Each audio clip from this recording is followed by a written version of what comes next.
Hey, what's going on these back roads and these paved streets? My name is Keisha and I am a homesteader. Today I will be giving you a tour of the property, and we're going to start from the very beginning, from when you pull into the property. Now I wanted to start from the very beginning of the property, but I couldn't because I have a sign up and it's not very friendly. Yeah, YT friendly. And it's just a trespassing sign. I just had to show you guys. This is where the property starts, and like literally, this is the driveway, and this is how long it actually takes to get up the hill. Let me turn this way. See, let's go this way.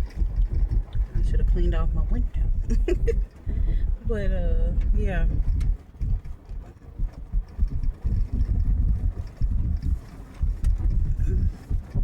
To get up to the house,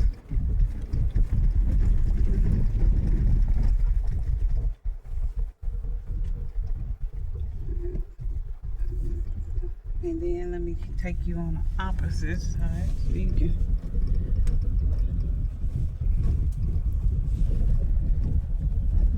kind of see.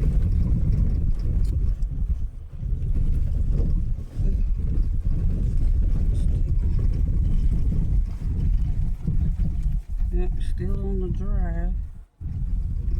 Let's see.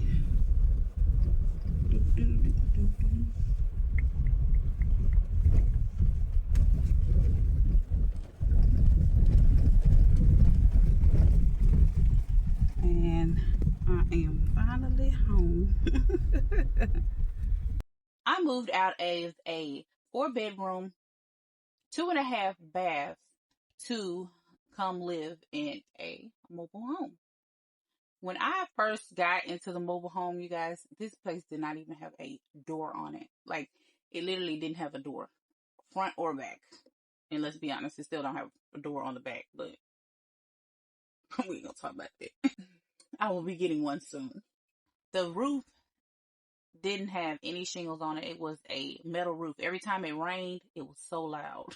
Like, you knew it was raining. You knew it was windy because it would blow up against the tin and you would hear it. So, and it's not even, I don't even know what you call it. I don't even think it was tin. I think it was more like aluminum or something. I don't know. But anyway, I put down wood, felt, and I put a new roof on it with shingles. And I even had my son to help. This is what it looked like after it was painted and the door was put on. Y'all already know your girl wasn't going to be out here without no workshop. Like, a workshop is a requirement. Like, the workshop would be over, take precedence over even having a house. So before even coming down here, that workshop had to be built. And again, when I'm outside and I'm working, my kids like to help me work, which I love the extra hands. The only thing they don't like to be is my runner and my chaser. I'd be like, go get the drill, go get, like, that's the only part. But when they, in action, they're cool. On the back side of the workshop, I had to build a lean-to. I had to have somewhere for my toys to go. That little ATV in the corner is the ATV. I don't know I guess is it called a dirt? I don't know what it's called. But anyway, I bought it for my son for Christmas. And that boy still would be running around here talking about he ain't got nothing to do. He bored. He got an Xbox.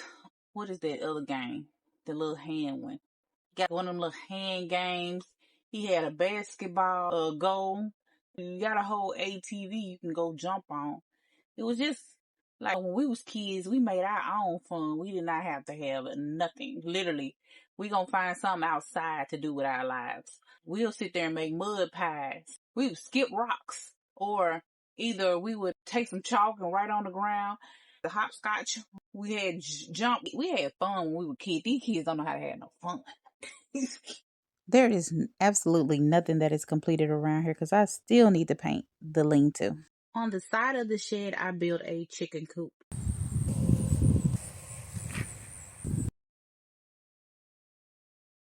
On the back of the chicken coop is where the goats will be. They'll be enclosed in this part right here where you see the barrels, and over here it'll end right there. This is where the greenhouse is gonna go. I called myself trying to put block out the sun, but that didn't work. So it just moved this little stuff on out the way. I even had the bricks on it trying to weigh it down. This right here is where my vegetable garden used to be. It used to be so beautiful, but I want to move it because I messed up.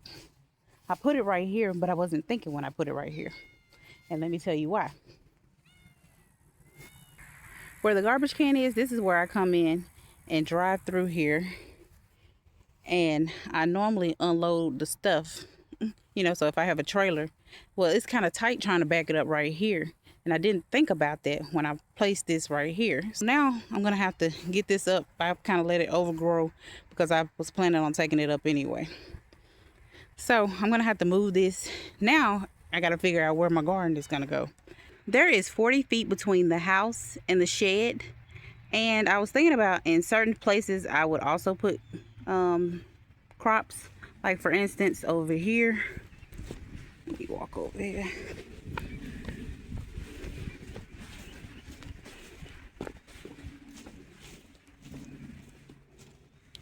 I was thinking about making this my strawberry patch.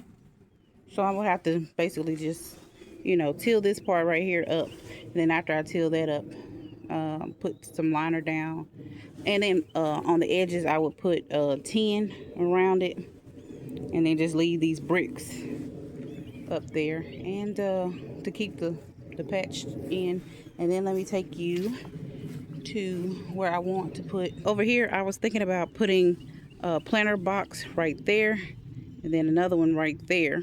And at first I wanted to do grapes and then do like an arch over the door going into the chicken coop. But I changed my mind because I'm going to have to put plastic, not so much plastic. What do you call that? That clear roofing. It's kind of made like the tin, but it's clear. And I'm going to have to drill it on each one of these sides and then along the side of the coop. Just to keep them warm for the winter. I know you don't have to, but I want to.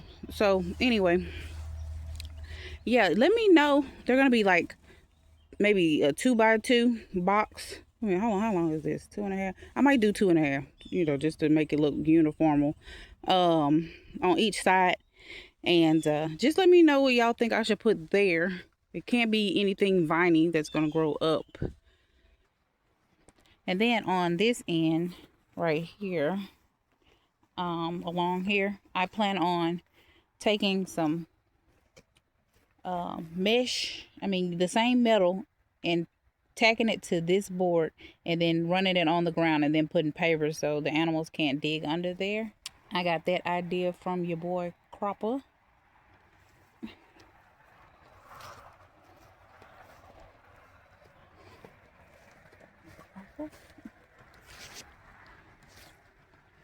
These rain barrels that are everywhere, y'all will see what I'm gonna do with that. That's a surprise, but a couple of them I'm gonna have to use them as water barrels for the chicken. Well, you know what, I could use them as feed as well, so I can do feed or a water barrel. Thinking I want to have basically a storage room in the hen house. So I was thinking about taking this out 4 feet. Let me back up so we can get a better view.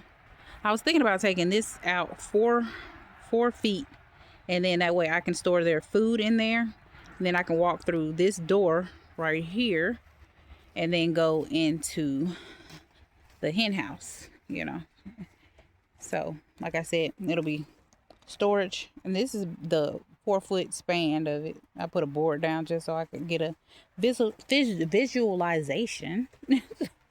Getting tongue-tied, and these mosquitoes are whacking me. But anyway, just so I could get an idea of how much storage I would have.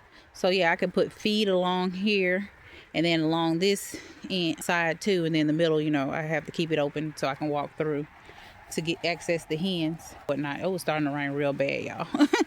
So I'm gonna have to close this out. I'm trying to think, did I miss anything before I get drenched? I'm out here in the legit rain, but this is about, here's the chicken coop. Let me back up so you can see. the edge of the chicken coop. From there, I want a pond right where this kazoo is. Ooh, and it goes back pretty far. But I want a little pond where I can put some catfish or something like that in. Big enough where I can have a raft where I can lay back. This is the closest tree to me. All the rest of the trees, these are further on back. They look close, but they're way on back. And then these over here are way, way back in the back. I have all this excess space right here that's cut. I don't know what I want to do with it yet. I may use it for, just crops or whatnot, or I might just grow an orchard right here in this space. This white tank, I'm going to turn it into a septic tank. Since I'm passing them, I still got bell peppers and whatnot growing on these. I don't know what's up with this one. Oh, you see those little bugs right there? I found out that those are stink bugs. They turn into stink bugs. I didn't know what them little things were. But they said they're beneficial to a garden, but you don't want them in your house. And this is my pear tree. Oh, dang, that's a big old mosquito.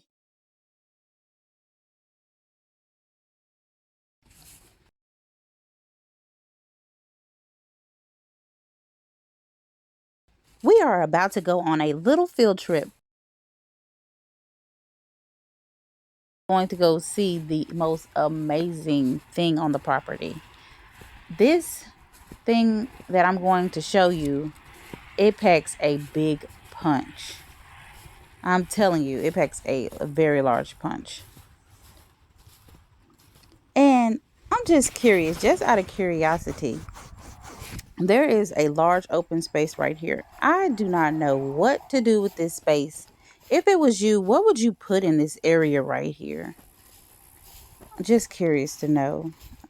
Now, when you come up with something to put in this area, you have to take into consideration what I'm about to show you. So you probably want to see what I'm going to show you first. The distance that from the house to what I'm about to show you is equivalent to 2 football fields worth of distance. So that's like 600 feet away from the house. This is why I think it is so amazing for it to go all the way down here, all the way back up to the house, over 2 football fields. It took me 4 minutes to walk it. 4 long minutes to walk all the way down here.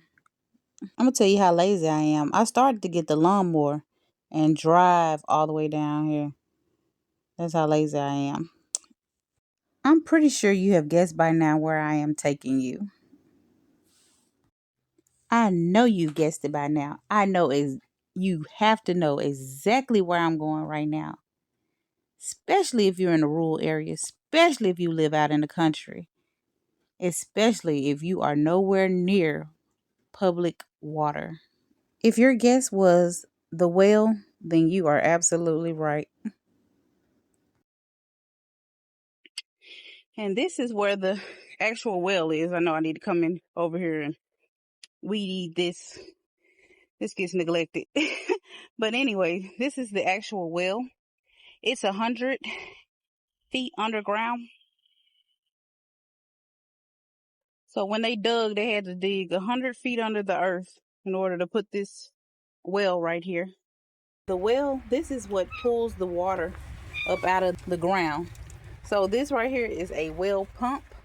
And you see where it twists right here? That's where you would put the pipe in, 100-foot pipe. So this part goes in the water. It sucks the water up into the pipe. It's distributed to the underground piping that you have dedicated for it to go. So just a fun fact. Something so little can move water that far. I will be doing a live pretty soon.